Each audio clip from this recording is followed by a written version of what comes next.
Welcome to Community Connect, sponsored by the Marshall Area Chamber. My name is Brad Gruhot. I'm the president of the Marshall Area Chamber, and with us today we have Sharon Hanson, who is the city administrator for the city of Marshall. And this is a Community Connect program that we're going to have on a monthly basis, and we're going to have different community members as our guests to kind of talk about what's happening in the community, and it'll be a different guest each month. And I'm excited to have Sharon Hanson here today. Sharon, it has been a real exciting month of August. I want to recap August first off, and my gosh, we had a lot of things going on in August. We had ribbon cuttings, and we had a court dedication. We had a lot of exciting things. I just wanted to kind of touch on a few of those, just to make sure the community is aware of all the good things that we had in August. Mm-hmm. And we have a few dates down here, and we'll expand on some of the exciting things. And you know, the ones that made the press, that was probably the most exciting ones, were the Hobby Lobby ribbon cutting and the Ashley Home Store ribbon cutting. Some of the ones that were overlooked is out by where I live, was the County Road 7, the Highway 23 reduced conflict intersection, and it's a nice way to get that intersection is much improved from where it used to be. So the Sweet Living ribbon cutting was another exciting ribbon cutting that we had. It's the apartments just down the road here.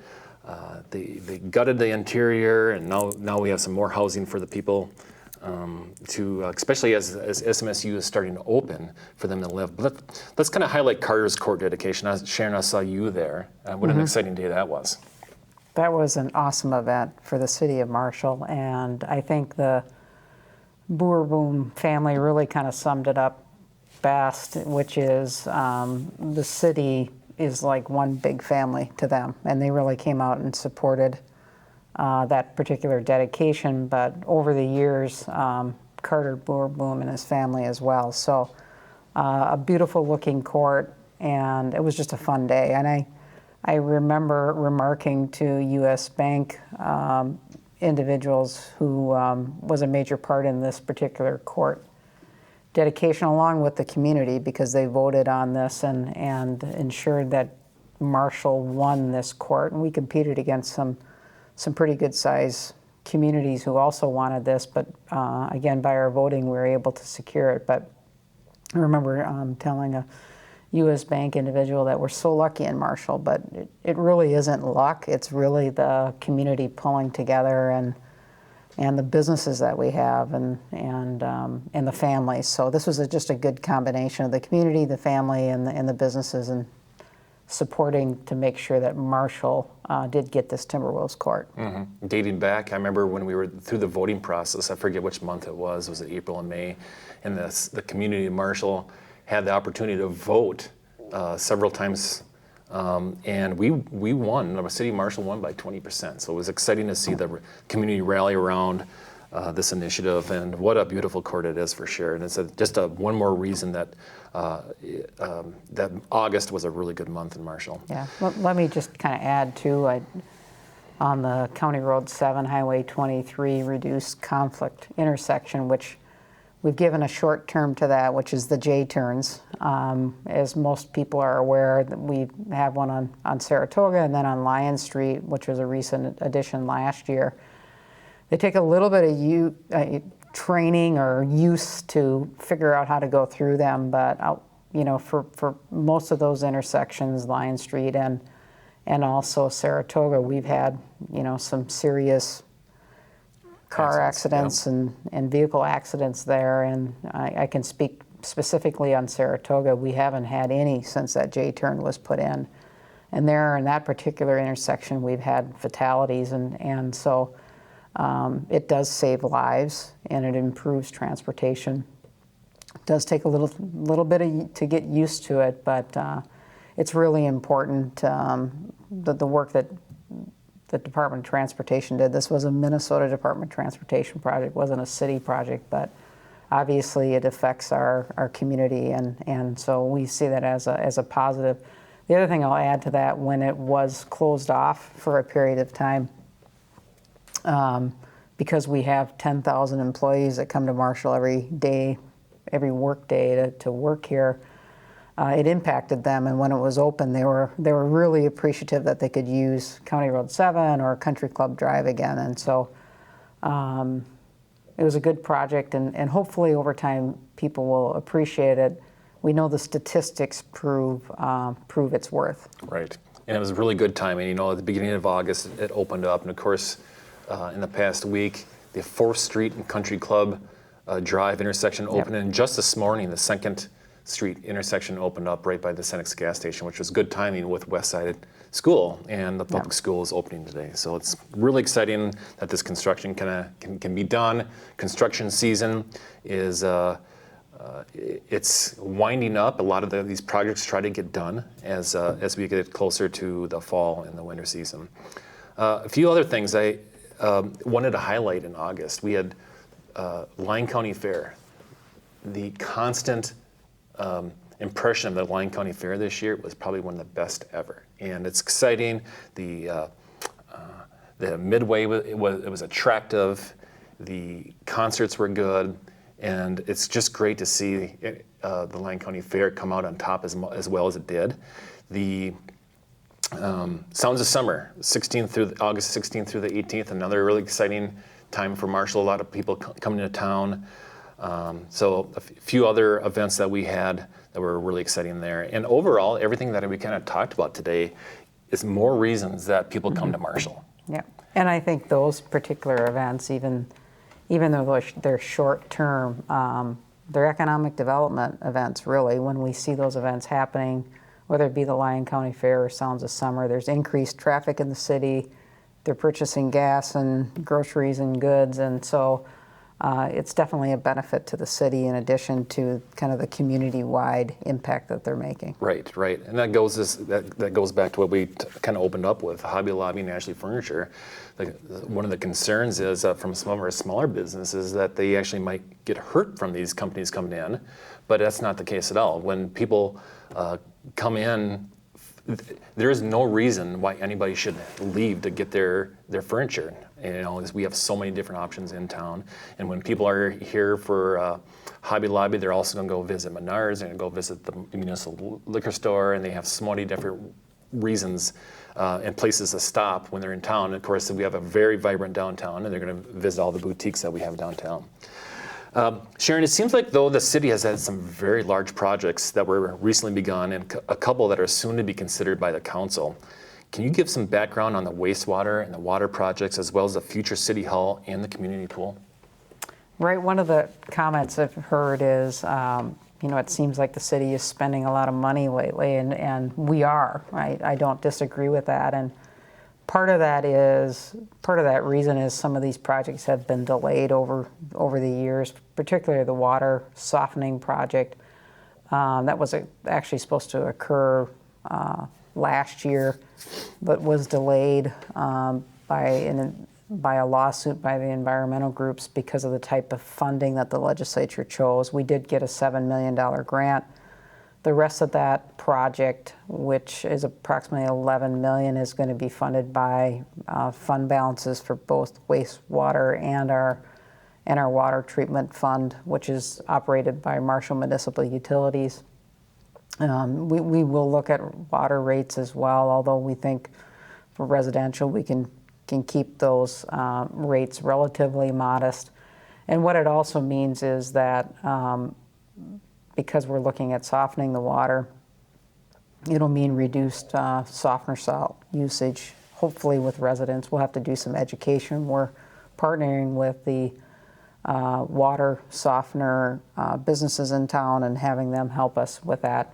And of course, this all will happen close to the end when the water treatment plant will be put into operation. It's going to be a 2-year project. We have a local contractor doing the work, which is KHC Construction. They've begun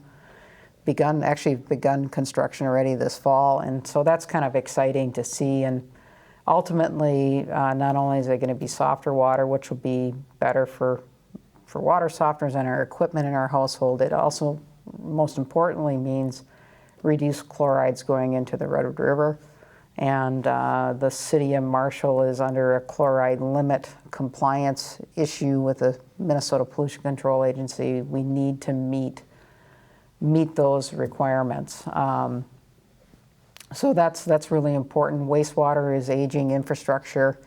The equipment is 25 years old, and it was a needed project. Again, we're using wastewater fund reserve balance to pay for those, and we've talked about City Hall for 10 years. It's really something that should have been done previously, but other community project really took priorities. And then on the community pool, we're really just getting started. However, we lose between 10 and 19,000 gallons of water each day that the pool is in operation. Right. And there's a cost to that. And we also know that in terms of our users, we're not meeting the user experience that they may have them experience in other communities. So they're going to other communities to utilize their pool versus staying in Marshall or coming to Marshall. So we're losing out there as well. Okay. So. Good. Yeah, the community pool has been it's been a talk now for about a year, and it's shocking how much water that does use, and the community needs to understand that. One of the last Monday, I had the opportunity to go to a World Cafe event that the City of Marshall has been promoting, and what an impressive event it was. And it was something that the community was invited to talk about the city's strategic plan over the next several years. So, but when World Cafe came out, the World Cafe event, I've never heard of such thing. Where did you come up with this idea, and what are the thoughts moving forward, and what are the next steps with the city's strategic plan? Our Economic Development Board, and in particular one of our board members, Stacy Frost, really wanted to engage the community on economic development discussion. And she felt, along with our Economic Development Director and the city, that we needed some outside perspective on that particular topic. But in addition to economic development, we had a need in the city to put in place a strategic plan, which is really putting down on paper what our goals are and the action steps that we're going to take to get there.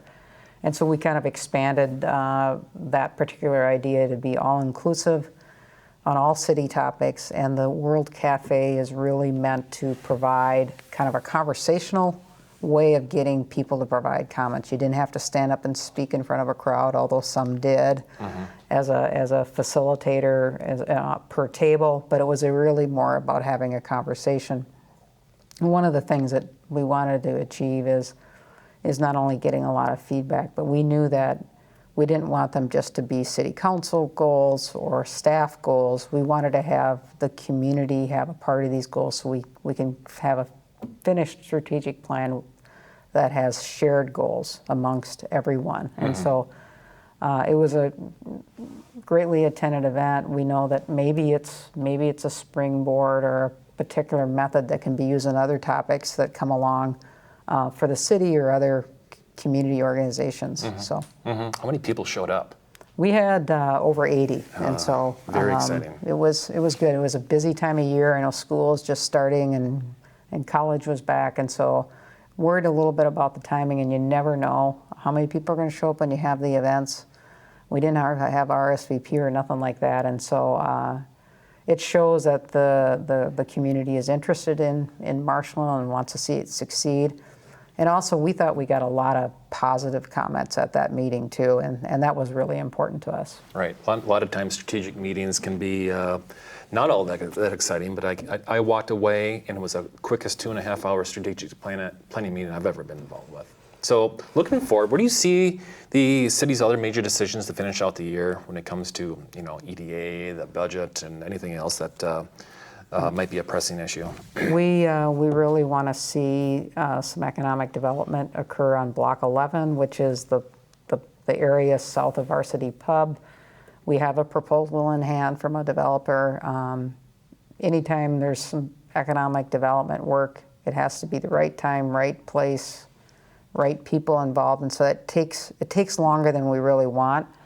And so that's really some initiative we'd like to see happen before the end of the year, at least solidify what those plans are. We have our levy and budget, which we're close to 30 million in total expenditures. So it's a big organization and a lot to oversee. On the general budget, it's about 12 million.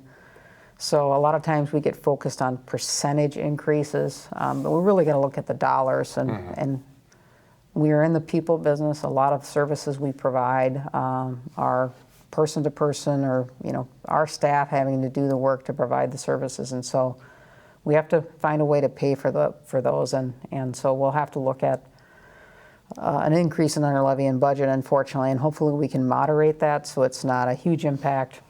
And then I do want to highlight too, just kind of getting into 2020, some of the work we're doing in 2019 is preparing for the 2020 census. We want to have a local committee established. We want to ensure that all of the residents in Marshall are counted. The U.S. Census Bureau actually came out earlier this year and said the city of Marshall's population has declined by 100. State demographer says we've gained 100. So either way, it's kind of, somewhat give or take on both sides, but definitely for sure we want to have them all accounted for. Sure. So who sits on this kind of committee for the census? Is it the community, or who do you have in mind for that kind of thing? It would be the community and a wide variety of interests. So we want to have different ethnic populations, and we want to have different community organizations, and not just community leaders, but average everyday citizens. And there's actually an application to be a member of the Census Committee. If you have interest, you can call the city clerk at 537-6760 and ask to be put on the committee. Okay. It hasn't been formalized who's on there yet. Sure. So we had a really busy month of August. It's a good way to wrap up the summer. Of course, school just started this week for the Marshall area schools.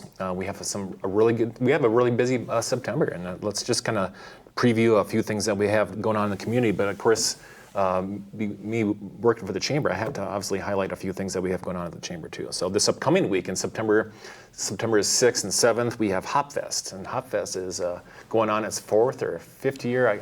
I don't remember exactly how many years that's going on. We have some bands going on Friday and all day Saturday. We have a dunk tank.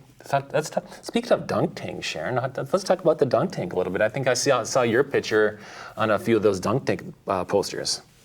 One of the things that the city of Marshall has done is designated United Way as a worthy organization, and so to kind of help raise funds for United Way, they give a lot of community grants within our community. It seems to align really well with the city of Marshall and our goals. And so, yeah, I've signed up to be dunked. Right. So hopefully there's a good turnout. Right. I had the privilege of doing it 2 or 3 years ago, and you're getting dunked into a big canister of beer. And I was the very first one, so not a lot of people were there. So the only people I really got dunked by were my kids.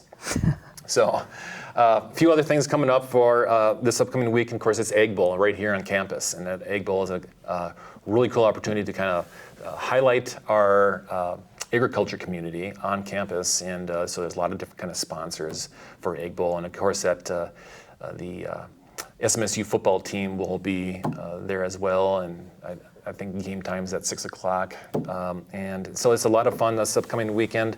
Next week, of course, is September 11th. We have the memorial at Memorial Park. If you've never been to that, it's a really neat program that day in downtown Marshall. The very busy Red Baron Arena has got the Fall Craft and Vendor Show, sponsored by Maha next Saturday. If you've never been to the vendor show at the Red Baron Arena, it is worth your time. It's worth the price of admission to go out there. And then, of course, there's SMSU. We got a lot of different events. We got volleyball, and we got Tigers football, and Tigers volleyball. Tigers volleyball is number 3 in the state. We have quite a program here in town. If it's not Marshall Tigers, it's, of course, it's SMSU volleyball, and we have quite a system going on in town. As far as chamber events specifically, we always have the Women's Connect group. They meet on the second Thursday of every month. Women's Connect is an opportunity for our female audience to get together for networking. We're going to be out at Action Manufacturing. Of course, Action Manufacturing is always a highlight. If you've never toured Action Manufacturing, it is also worth your time. A great family with the Swensons with Action Manufacturing. And I believe they are going to be adding on as well here soon.